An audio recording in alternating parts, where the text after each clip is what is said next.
So, so diabetes Davidson chapter bata dilated cardiomyopathy symptom ma short of breath, fatigue,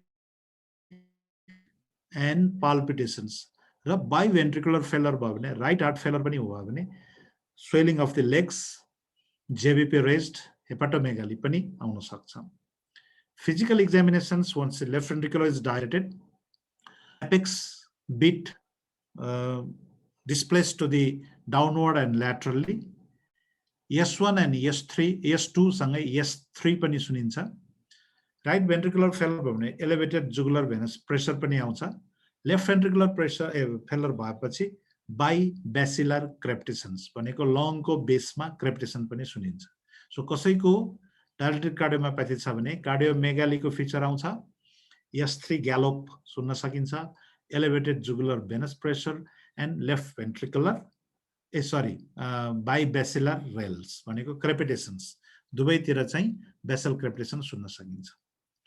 Electrocardiogram मा ST changes, ST depression हुन सक्छ, T inversion हुन सक्छ, conduction abnormalities like heart block को features हरु आउन सक्छ, and ventricular ectopic left ventricular को ventricular ectopic भनेको bizarre complex हरु चाहिँ आउन सक्छ. Chest radiograph, enlarged heart, pulmonary congestion, echocardiography, left ventricular dilatation and dysfunction. Okay, so let's see. This is the most common cause of the chronic heart failure. So here is a X-ray. Clinical ma downward and lateral displacement of the S3 bibacillar crepitations. Investigations you can see now this left ventricular is dilated. Here the cardiac diameter from here maximum to from here maximum. This cardiothoracic ratio, cardiac को र यहाँदेखि यहाँसम्म thoracic ratio is यो 2:1 हुनु पर्नेमा त्यो भन्दा बेसी हुन्छ. यो चाहिँ cardiac ratio चाहिँ more than the half of the thoracic ratio. त्यसैले cardiomegaly भयो हैन. Clearly cardiomegaly and left ventricular type. This is left ventricular type. This is one of the cardiomegaly. You can see in the ECG, here is a conduction delay. You can see left bundle branch block. QRS is widened. In a 1 and AVL, there is a positive deflection. And B1, B2, B3, B4, B1, B2, B3, this is little bit of a difficult to tell you right at the moment. And यसमा left bundle branch भनेको QRS complex चाहिँ ठुलो छ र यदि यहाँ P देखियो भने यहाँ P देखिएको छ भने this is only the case of the LBBB. If there is no P छैन भने this sort of things is ventricular tachycardia हुन्छ. P छैन भने अहिले चाहिँ यहाँ अलिकति P देखिएको हुनाले अहिले यसलाई ventricular tachycardia नभनौं LBBB हुन सक्छ. Okay, so QRS complex is very wide. In echocardiography, this is left ventricle, this is left atrium. Left ventricle is hugely dilated. Left atrium is also dilated. So this is a dilated cardiomyopathy. Now again see in a cross-sectional left ventricular in a YUM mode, you can see from here to here, this is enlarged. Left ventricularly enlarged, dilated. So dilated cardiomyopathy echo, either this or ECG or chest X-ray. Chest X-ray garama enlarged heart, ECG ma conduction delay or STT changes. STT changes पनि देखिन्छ. अर्को चाहिँ dilated left ventricle and left atrium. So if this is this and there is no cause of the ischemia, infarctions हरु भएको छैन, ventricular disease के रे valvular heart disease छैन, valvular heart disease हरु देखिदैन, valve disease छैन, pericardial disease हरु छैन भने dilated cardiomyopathy is a primary cardiomyopathy. So dilated cardiomyopathy primarily an increase in diastolic volume, increase in systolic volume, and low ejection fraction. This is a dilated cardiomyopathy. Restricted or hypertrophic ko aile kura nagarau. So heart failure compensatory mechanism pathology ma hamle padeko chhau. Adrenergic bhaneko separatic activity or renin-angiotensin activity. Both of these causes the direct cardiotoxicity, adrenergic and renin-angiotensin vasoconstriction, and this direct cardiotoxicity cause the myocyte damage and decreased contractility. Decreased contractility again activate the adrenergic activity. Similarly, adrenergic activity also cause the hypertrophy. Hypertrophy again decrease the cardiac contractility, again cause the adrenergic activity. Similarly, renin-angiotensin vasoconstriction गरेर increase wall stress भएर increase oxygen demand, myocardial oxygen demand भयो भने again myocyte damage and decrease contractility. This is the cellular pathology inside the USMA. So again, same myocardial insult, myocardial dysfunction, increased load, reduced systemic dysfunction, activation of the renin-angiotensin system and the autonomic nervous system, causing the growth and remodeling, apoptosis, cell death. Cell death cause the myocardial dysfunction. यो slide हटाइदिन्छु म. इडियोप्याथिक dilated cardiomyopathy यो अघिनकै कुराहरु हो. यो पनि हटाइदिन्छु. Now, if the dilated cardiomyopathy, maybe because of alcohol, maybe because of myocarditis, maybe because of postpartum, peripartum, maybe because of genetic, or maybe because of drugs, यो cardiomyopathy भयो भने shortness of breath, left ventricular failure, ECG, echo bata सबैबाट confirm, echo bata confirm भयो भने, now how do you treat? Treatment is the treatment of failure.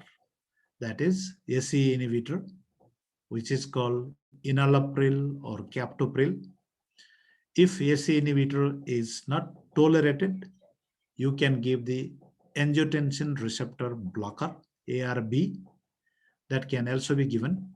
त्यसले renin-angiotensin system ma angiotensin converting enzyme inhibit गरेपछि vasoconstrictions को पार्टलाई रोक्छ र cardiac remodeling लाई पनि help गर्छ र heart failure चाहिँ कम गर्छ. So ACE inhibitor is one of the important part. Similarly, diuretics, if there is a volume is overloaded to the heart, if you decrease the volume, it will make easy for the left ventricular to work. So diuretics, furosemide, spironolactone, toracemide, and other diuretics you can give. Not the thiazide diuretics as such. अर्को digoxin, contractility increase गर्नको लागि you may try digoxin, and beta blocker. Adrenergic activity धेरै high हुने भएको हुनाले यहाँ देखिरहेछ adrenergic activity. Adrenergic activity direct cardiotoxicity, myocyte damage, increase heart rate and contractility, all causing the heart failure more हुने भएको हुनाले if you give the beta blocker, heart failure can be treated. But be careful, beta blocker दिने बेलामा एकैपल्ट फेरि blood pressure low भएर अप्ठ्यारो नहोस्. Calcium channel blocker and alpha blocker in hypertensive dilated cardiomyopathy. This terminology again I will not use anymore now. Hypertensive dilated cardiomyopathy भन्ने छैन. So ACE inhibitor, diuretics, digoxin, beta blocker. These are the treatment for the dilated cardiomyopathy. And remember, alcoholic हो भने alcoholलाई abstinence नै गर्नु पर्यो. Alcohol पुरै छोड्दिनु पर्यो. Toxic drug, doxorubicin जस्तै ड्रगहरु छ भने you have to stop it. Remember, prepartum, postpartum छ भने त्यो pregnancy अथवा postpartum को फेज बिस्तारै ठीक भएपछि ठीक भएर पनि आउन सक्ने सम्भावना धेरै छ. हाम्रा धेरै बिरामीहरु छन् postpartum cardiomyopathy भएर 3 महिना 4 महिना यो ACE inhibitor diuretics मा उपचार गरेपछि they became all right. पछि एकदम राम्रो भएको छ है. So this is dilated cardiomyopathy. Now coming to the hypertrophic cardiomyopathy. यो हार्ट हेर्नु त मुटु यत्रो मोटो, यस्तो मुटु मोटो भएपछि त बर्बाद भइहाल्यो नि हैन. So this is genetic जेनेटिकमा कसैलाई भएको छ भने एउटा फ्यामिली मेम्बर भएको छ भने you have to screen other members है you have other members अर्कोलाई पनि हुन सक्छ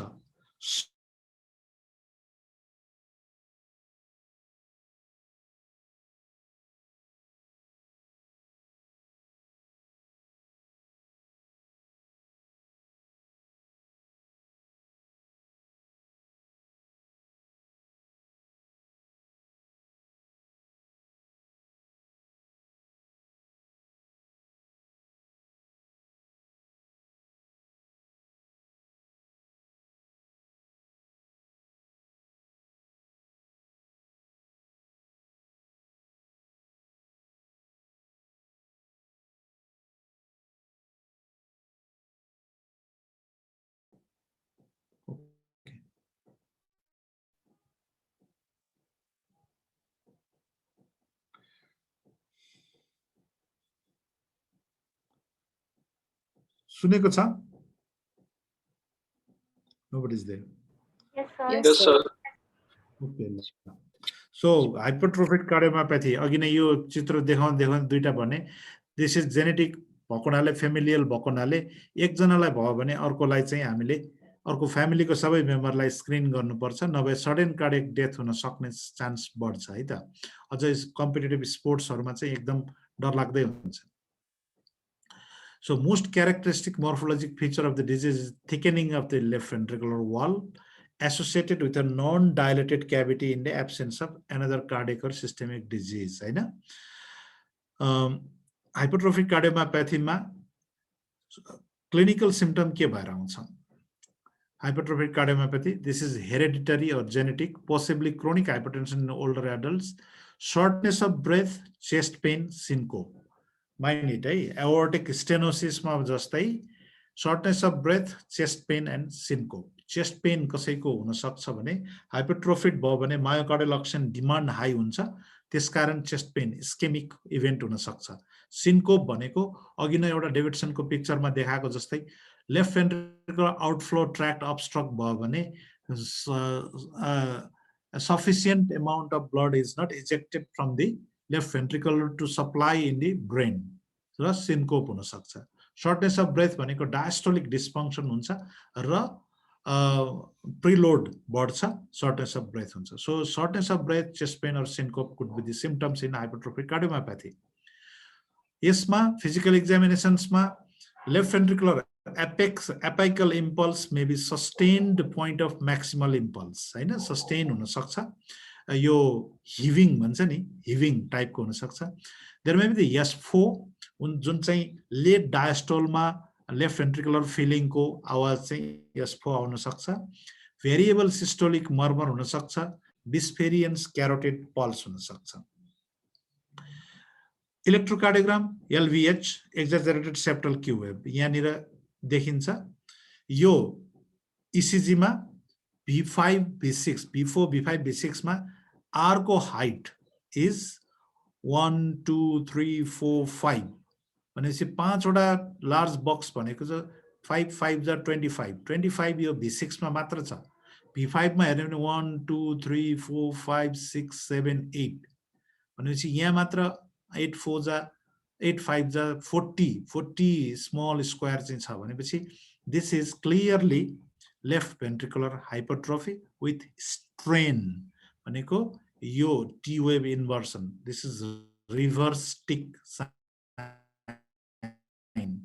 reverse tick यताबाट उल्टोबाट टिक गरेको स्ट्रेन लेफ्ट भेन्ट्रिकल चाहिँ स्ट्रेनमा छ भन्ने बुझिन्छ यस्तो खालको चाहिँ ECG देखिन्छ सुनिन्छ यो इन्टरनेट कनेक्सन भएन भन्छ सुनिया चाहिँ छैन Yes, sir. सुनेको छ ओके सो अर्को चाहिँ लेफ्ट भेन्ट्रिकुलर चाहिँ यस्तो हाइपरट्रोफिड हुन्छ एकदम हाइपरट्रोफिड हुन्छ इकोकार्डियोग्राफीमा clinical feature chest pain dyspnea syncope bane pulse may be jerky features of left ventricular hypertrophy mid systolic murmur at base or pan systolic murmur at apex यो कुराहरु भयो these are the findings हैन echocardiogram left ventricular hypertrophy, asymmetric septal hypertrophy यो देखाइसके, small left ventricular size यो पनि देखाइसके, normal or supranormal function, systolic anterior motion, mitral motion, diastolic dysfunction यो सबै कुरा इकोको findings भयो. Now what is the treatment? Treatment is very tricky part. कुनै symptom छैन भने केही उपचार नगर्नु. Mild to moderate symptom, chest pain भयो, short of breath भयो भने beta blocker or verapamil, severe symptoms beta blocker or verapamil plus diuretics ले पनि help गर्छ. Short of breath अलिकति पनि preload घटाइदियो भने symptomatically ठीक हुन्छ. Treatment failure beta blocker plus verapamil or disopyramide. Refractory symptom भयो भने obstructive part छ भने pacing, dual chamber, dual sensing, dual pacing चाहिँ pacing गर्न सकिन्छ. अथवा यो alcohol septal ablation भनेको म फर्स्ट स्लाइड देखाउँछु. यो स्लाइडमा यो ठाउँमा चाहिँ यो हाइपरट्रोफिड भयो भने यहाँनिर सप्लाई गरिरहेको हुन्छ सानो septal branch of coronary artery, left descending coronary artery को septal branch, त्यसमा चाहिँ अल्कोहलले एब्लेसन गरिदियो भने त्यहाँ यो यसमा सप्लाई नै हुँदैन, ब्लड सप्लाई हुँदैन. ब्लड सप्लाई नभएपछि यो चाहिँ नेक्रोसिसमा जान्छ र यसको साइज चाहिँ घट्छ.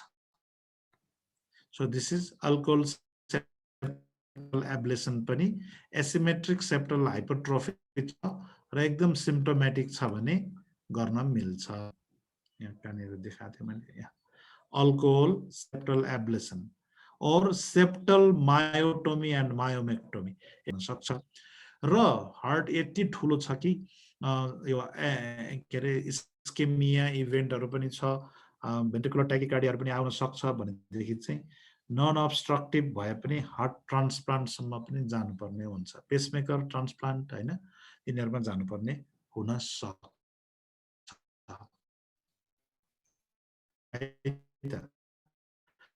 अर्को यो कार्डियोभर्टर र डिफिब्रिलेटर आईसीडी पनि राख्न सकिन्छ. यो स्लाइड म अहिले छलफल गर्दिन, यसमा अलि धेरै कुराहरू छ. अहिले यहाँ हार्ट ट्रान्सप्लान्ट कहिले गर्ने, ड्युअल च्याम्बर पेसमेकर कहिले गर्ने भनेर थुप्रो छ. यसले कन्फ्युजन होला हाइपरट्रोफिक कार्डियोमायोप्याथीमा के भयो भने के गर्ने भन्ने. त्यसैले बीटा ब्लकर, भेरापामिल, डाइसोप्यारामाइड थाहा पाइसक्यो, सेप्टल एब्लेसन थाहा पाइसक्यो, ड्युअल च्याम्बर पेसमेकर थाहा पाइसक्यो, एआईसीडी मैले अघि नै भने त्यहाँ लेखेको थिइनँ भने यो अटोमेटेड इम्प्लान्टेबल कार्डियोभर्टर एन्ड डिफिब्रिलेटर यो चाहिँ भित्र राखिराख्यो भने भेन्ट्रिकुलर ट्याकिकार्डिया आयो कि यसले थाहा पाएर त्यसलाई कार्डियोभर्सन गरिहाल्छ र डिफिब्रिलेट गरिदिएर ठिक गर्छ. यो एआईसीडी भनेको लगाइराख्यो भने कहीँ पनि लड्यो एरिथमिया भयो भने तुरुन्तै यसले चाहिँ एक्ट गरिहाल्छ. So now the restrictive cardiomyopathy, I don't have much to say this. यो एकदम गाह्रो खालको डिजिज छ, डायग्नोस्टिकली पनि ट्रिटमेन्ट वाइज पनि. Restrictive cardiomyopathy refers to either an idiopathic or systemic myocardial disorder characterized by restrictive filling. भनेको feeling नै राम्रो नभएपछि प्रिलोड बढ्ने भइहाल्यो. Normal or reduced left ventricular and right ventricular volumes and normal or nearly normal systolic function. अब feeling नै कम भएपछि systolic function राम्रो भए पनि स्ट्रोक भोल्युम चाहिँ कम हुन्छ. Diastolic heart failure, definitely. Hemodynamic and clinical manifestations may mimic constrictive pericarditis सँग झुक्किन सक्छ. Diagnostic criteria are not universally accepted. Echo Doppler assessment has become an important non-invasive means of detection. Clinical feature diastolic heart failure भयो भने dyspnea, orthopnea भइहाल्यो, edema हुन सक्ने भइहाल्यो, abdominal discomfort, fatigue, increased JVP, tachycardia and diastolic arterial pulse. So now the restrictive मा यो कुरा अहिले भर्खर भनेकै कुराहरु भयो.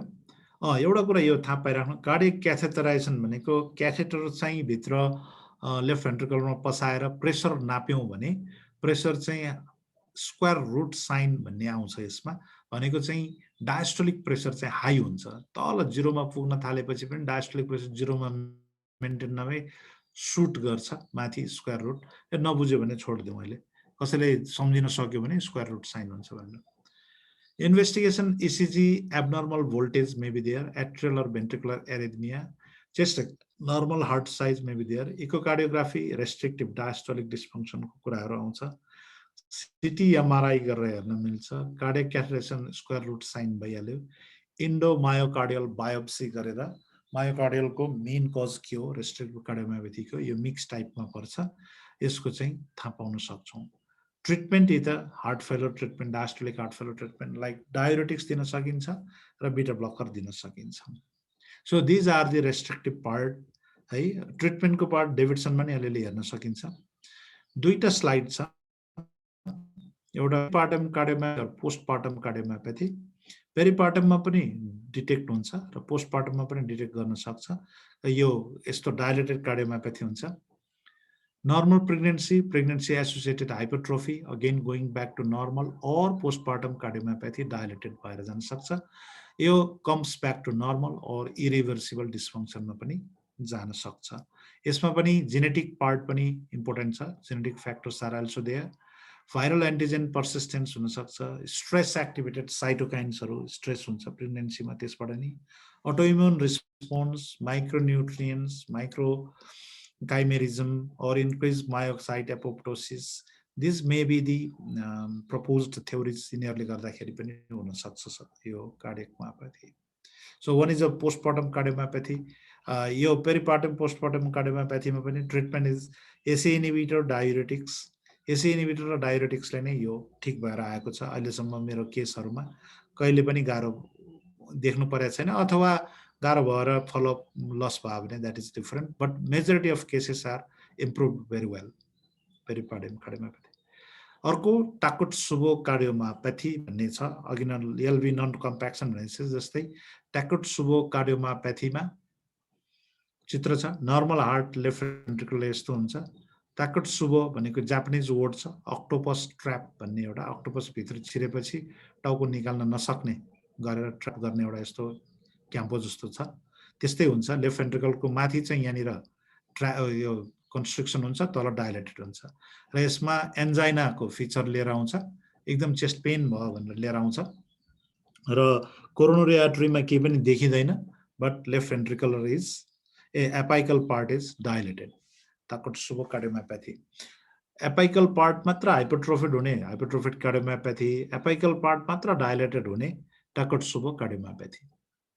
सो यस्तो खालको देखिन्छ। लेफ्ट भेन्ट्रिकल यस्तो देखिनु पर्नेमा यहाँनिर कन्ट्र्याक्सन छ, यो मात्र बेलोनिङ जस्तो देखिन्छ र यसको ट्रिटमेन्ट पनि एसी इन्हिबिटर, एस्पिरिन दिन सकिन्छ हैन। एसी इन्हिबिटर, एस्पिरिन र कहिलेकाहीँ बिटा ब्लकरले पनि युज गर्न सक्छ र पेन भएको छ भने पेनको नाइट्रेट्सहरु पनि दिन मिल्छ। Okay, with this I conclude here the cardiomyopathy. This is little bit of a difficult topics, but probably I simplify as much as possible। पढ्नु बुझेन भनेदेखि अनि पछि फेरि मलाई सोध्नु है त। ओके, सो 10-15 मिनटको एक्जाम along with 40 minutes को क्लास भयो। एन्ड गरौँ त।